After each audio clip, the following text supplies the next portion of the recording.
बिस्मिल्लाहिर्रहमानिर्रहीम। अस्सलाम वालेकुम नाज़रीन, मैं हकीम मोहम्मद शहबाज हूँ। आप यूट्यूब चैनल देख रहे हैं। नाज़रीन, वो फल जो जिस मौसम में पैदा होता है तो उस मौसम के उस मर्ज़ का इलाज होता है, या वो फल और वो सब्ज़ियाँ जो है आपके करीब पैदा होती हैं, इर्द गिर्द के माहौल के साथ पैदा होती हैं, तो वो वहाँ के रहने वालों का इलाज होती हैं।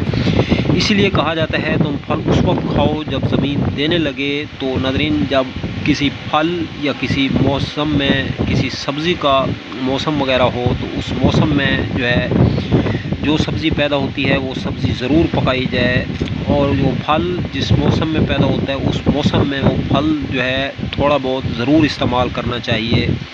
क्योंकि हमारा जो इलाज होता है, जो बीमारियां लगती हैं इंसान को, इनका इलाज सिर्फ मेडिकल और जड़ी बूटियों में ही महदूद नहीं है, बल्कि आपके फलों, फ्रूटों और सब्ज़ियों में भी जो है आपकी बीमारियों का इलाज मौजूद होता है।